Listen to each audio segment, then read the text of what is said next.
ជំរាបសួរបងប្អូនម្ចាស់ចំការចន្ទទីទាំងអស់គ្នាថ្ងៃនេះខ្ញុំនឹងចែករំលែកនិយាយអំពីថាហេតុអីមានកត្តាអីខ្លះដែលធ្វើឲ្យចន្ទទីនៅក្នុងអំឡុងពេលបាទខែចុងខែ4ហើយចិត្តដើមខែ5ហើយថ្ងៃទី27 28ហើយតែចន្ទទីសម្រាប់ចន្ទទីម្ចាស់ការនេះកំពុងតែរើសផងបាទកំពុងប្រមូលផលថាចង់ឲ្យថាអស់ហើយនឹងប៉ុន្តែបាទគាត់ហៅខ្ញុំមកនេះពិភាក្សាគ្នារឿងក្តឹបតើគួរបាញ់ថ្នាំបន្ថែមឬក៏យ៉ាងណាពីព្រោះអីវាមានបាទមកដើមប៊ូកមាន20 30ស្កីដែលកំពុងតែចេញត្រួយផ្កានិងក្តឹបបាទក្តឹបកាលពីគាត់ភាសាណាវារៀងនៅទីទួយឥឡូវវាមានស្វិតខ្លះវាមាននៅខ្លះបាទដោយសារចូលឆ្នាំហើយថ្ងៃទី17គាត់ប្រាប់ខ្ញុំថាមានត្រូវភ្លៀងមួយមេអញ្ចឹងក្រោយពេលដែលគាត់ត្រូវភ្លៀងមួយមេនឹងមកដល់ថ្ងៃទី28នេះវាធ្វើឲ្យចន្ទទីរបស់គាត់ដែលមានផ្កាបាទផ្កាបន្តិចហ្នឹងវាធ្វើឲ្យចន្ទទីរបស់គាត់ហ្នឹងបាទមានការលោតក្តឹបបាទនេះបងប្អូនបាទឃើញអាក្តឹបនៅក៏នៅទៅអាទុំក៏ទុំទៅហើយចេញចេះក៏ចេញមកបងប្អូននេះធំចេះហើយកាលពីទូចក៏ភាសាជាមួយខ្ញុំម្ដងថាតើយើងគួរបាញ់ថ្នាំឬយ៉ាងណាដោយសារមេឃក្តៅពេកហើយក្រោយពេលហ្នឹងមេឃវាអត់ភ្លៀងវាបាច់ថ្ងៃរហូតអញ្ចឹងក៏ខ្ញុំថាវាទុកឲ្យវាទៅតាមលទ្ធភាពសិនចាំពេលណាមួយសំស្របចាំយើងអាចបាញ់បានតែជាក់ស្ដែងបងប្អូនឃើញទេណាហើយនៅមានចាញ់បាទមានចាញ់បាទហើយនៅបន្តគ្នាបងប្អូនហើយបងប្អូនកលែកមើលសឹងគ្រប់ដើមហ្នឹងបាទហើយអានេះបងប្អូនឃើញទេបាទហ្នឹងហើយប៉ុណ្នេះគឺអស់ស្វិតហើយ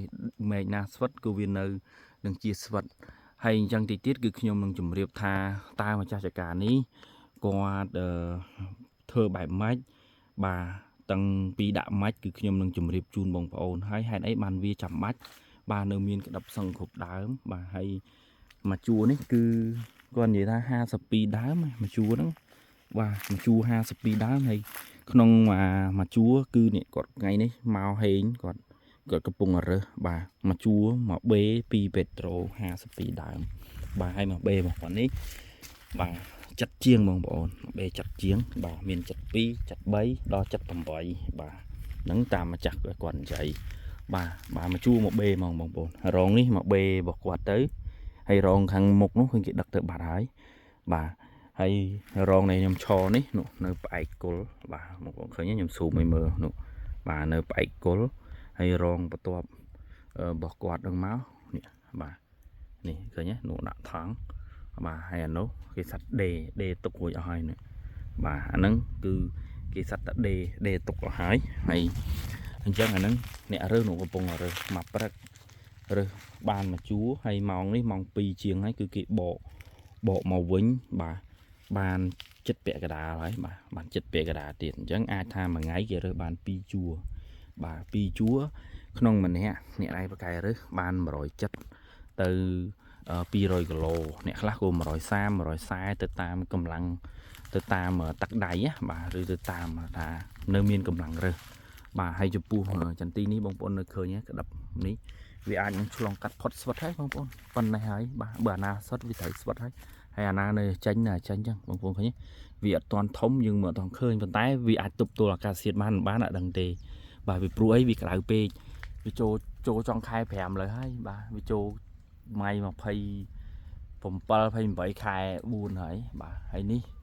នៅមានក្តឹបសឹងគ្រប់ដើមបងប្អូនចាំមើលខ្ញុំនឹងនាំបងប្អូនទៅមើលតែខ្ញុំនឹងចែករំលែកនិយាយអំពីបាទបច្ចេកទេសឬការធ្វើសិនបាទនេះគឺម្ចាស់គាត់របស់គាត់ទី1គឺគាត់បាទតាក់តែងមែកបាទខាងក្នុងទី2គាត់អត់ឲ្យខ្ពស់ពេកទេកាលណាខ្ពស់ពេកគឺគាត់នឹងគ្រាវបងប្អូនគ្រាវចង់មកទី3គឺគាត់ទុកមែករបស់គាត់ធ្វើម៉េចមករដូវអាត្រៈបាញ់បចូលបានបាទបាញ់បចូលបានអាហ្នឹងគឺចំណុចរបស់គាត់បាទគឺចំណុចហ្នឹងបាទគឺគាត់បាទមកគាត់បបាញ់បានហ្នឹងគឺចំណុចរបស់មិនឲ្យខ្ពស់ពេកក៏មិនឲ្យទាបពេកបាទមកសមស្របអត្រៈរបស់គាត់ចូលហ្នឹងចំណុចពិសេសមួយទី2បាទគឺម្ចាស់គាត់នេះពិសេសការគាត់ក្រោយគាត់តែងមែក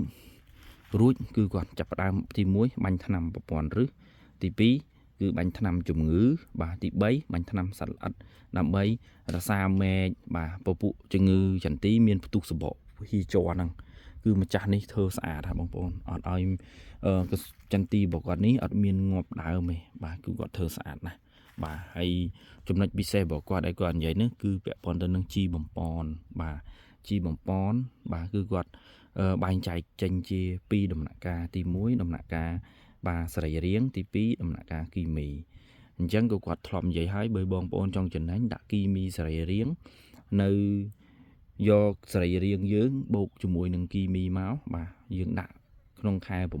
6តែម្ដងក៏បានបាទឬក៏បងប្អូនចែកចេញជា2ដំណាក់កាលហើយគាត់និយាយថាគាត់ធ្វើបទពិសោធន៍បាទដើម្បីរៀងចោះលុយបន្តិចក៏គាត់ដាក់ធម្មជាតិដើមដៃបាទក្នុងខែចុងខែ6បាទឬពាក់កណ្ដាលខែ6គាត់និយាយណាហើយក៏គាត់ធ្វើដែរគាត់ឆ្លងកាត់ 4-5 ឆ្នាំហើយបាទហើយទី2គីមីគាត់យកលេខបាទ15ស្មើឬក៏កែងបាទ16ស្មើបាទតែគាត់ប្រើជីសត្វតាជីលំដាប់លើពិភពលោកជីយ៉ារ៉ាបាទអញ្ចឹងបងប្អូនមើលទិន្នផលរបស់គាត់បាទរើសបានច្រើនហើយបាទឮថាដី7ហាត់ទេគាត់រើសបានចូល3-4-10តោនហើយអញ្ចឹងចូលមួយហាត់2តោនហើយមែនទេបងប្អូនបាទហើយនៅមានក្តាប់ម្ចេះទៀតណែគាត់ថានៅផែជាអាចចាញ់ឆ្នាំទៅ7ហាត់គាត់ទទួលបាន24តោនបាទ7ហាត់ណាតែគាត់ថាចាំមើលឆ្នាំនេះព្រោះអីនៅមានអាក្តាប់ម្ចេះភាកច្រើនអញ្ចឹងកត្តាសំខាន់បំផុតគឺគាត់ថែទាំដងដើមបំពន់ជីហើយគឺគាត់បាញ់គឺគាត់ជំរុះរាល់គ្រប់វគ្គយូរជំរុះរាល់ឆ្នាំបាទអានេះវាអាចមកពីកត្តាជំរុះបងប្អូនបាទធ្វើឲ្យគាត់នៅមានក្តាប់បាទនៅមានក្តាប់សឹងគ្រប់ដើមបងប្អូនអាហ្នឹងមកពីកត្តាដែលគាត់ជំរុះហើយមើលទៅបាទហើយបើនិយាយរឿងផ្លែវិញវាឡើងស្បោយហើយបងប្អូន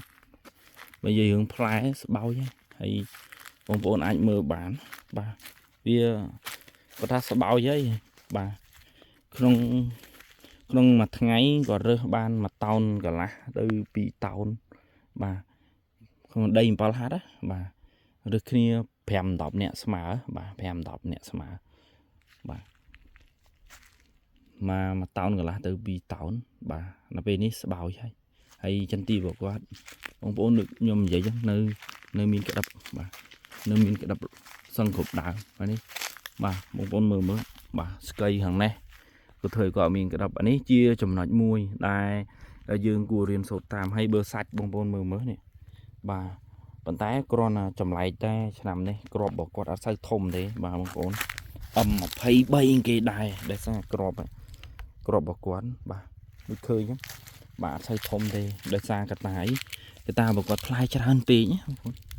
បាទផ្លែច្រើនពេកបងប្អូនមើលសាច់ទៅបាទលង្ឃៀមផ្អឹសសវាជំនាន់ណានេះគាត់បានត្រូវភ្លៀងមួយមេនៃចូលឆ្នាំខ្មែរហើយបាទថ្ងៃ17ហើយអញ្ចឹងធ្វើឲ្យចន្ទីរបស់គាត់ចាប់ផ្ដើមមានក្តាប់មុនក្តាប់ហើយមើលនេះមើលបាទមនុស្សមានក្តាប់នេះណាហើយបាទមានផ្កាណាលោតនេះគ្រាប់2គ្រាប់អានេះស្ដាប់មកគ្រាប់2គ្រាប់ចេញថ្មីបងប្អូនបាទអញ្ចឹងជាចម្លើយយើងគួរតាបាទបាញ់ថ្នាំបន្តដើម្បីអីទទួលបាននៃបាទកុំឲ្យសត្វល្អិតស៊ីអាក្តាប់ហ្នឹងដើម្បីយើងរើសបានទៀតហើយបងប្អូនអាចមើលបាននេះនៅនឹងមានហើយទៀតខ្ញុំនឹងបកស្រាយថាការបាញ់របស់គេបច្ចេកទេសរបស់គេហើយការដាក់ជីរបស់គេវាខុសពីរបស់យើងទាំងអស់គ្នាបងប្អូនបាទម្ចាស់ចង្ការចន្ទីទាំងអស់ធ្វើបាទខុសគ្នាបាទនេះបងប្អូននៅមានទៀតនេះមកចំដើមណាខ្លាំងបងប្អូនបាទបងប្អូនមើលនេះបាទហើយប៉ុណ្ណេះវាអាចផុតស្វិតហើយបងប្អូនផុតស្វិតហើយបាទនៅផ្កាទៀតទៅបាទហើយបងប្អូនមើលនៅផ្កាទៀតហើយអាសាច់អាតងផ្កាដែលរើសអស់ទៅហើយបងប្អូនមិនបាច់ចាំមើលណាទេបាទផ្លែតិចផ្លែច្រើនបងប្អូនមើលតែក្រោមដើមសាច់ហើយផ្លែថ្មីផ្លែចាស់ផ្លែពីជំនាន់ណាបងប្អូនមើលតែក្រោមដើមទៅបាទនេះបាទមើលតែសាច់នៅជាមូលក្រោមដើមទៅបាទទាំងវាយូរយានមកហើយបងប្អូនសឹងគ្រប់ដើមហើយនេះជាហៀងខាងនេះបាទ នៅក្តាប់ប្រងព្រាតហើយអត់ដឹងថាយើងគួរ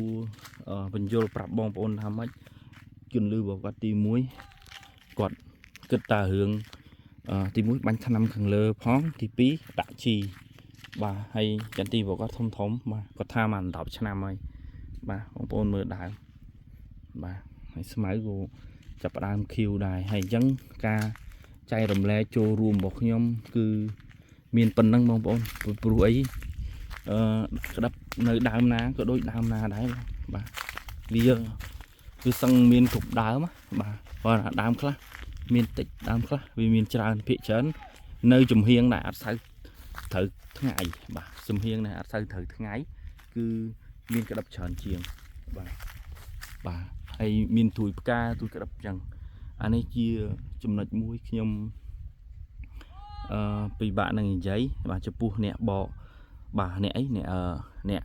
ជំរុះនិងអ្នកមិនជំរុះវាលៀងគ្នាណាបងប្អូនបាទអ្នកជំរុះនិងអ្នកមិនជំរុះបាទកាលណាគាត់នេះគាត់ជំរុះបាទជំរុះយើងធ្វើទរណកម្មគ្នាតែយើងត្រូវដែរដាក់ឲ្យគ្នាស៊ីផងចំណុចរបស់គាត់នេះគឺគាត់ដាក់ឲ្យដំណាំស៊ីផងហើយគាត់ជំរុះចូល6ឆ្នាំហើយបាទគាត់ជោគជ័យទាំង6ឆ្នាំហើយផ្លែបដាក់គ្នាហើយដើមគាត់អត់អន់ទេបងប្អូនបាទអត់អន់ទេហើយធំដើមគាត់ធំបាទនេះជាចំណុចមួយអញ្ចឹងសង្ឃឹមថាបងប្អូនម្ចាស់ចការចន្ទីយកអាចំណេះដឹងទីហ្នឹងដែលខ្ញុំចែករំលែកហ្នឹងបងប្អូននឹងអនុវត្តតាមអញ្ចឹងខ្ញុំសូមអរគុណសូមជម្រាបលា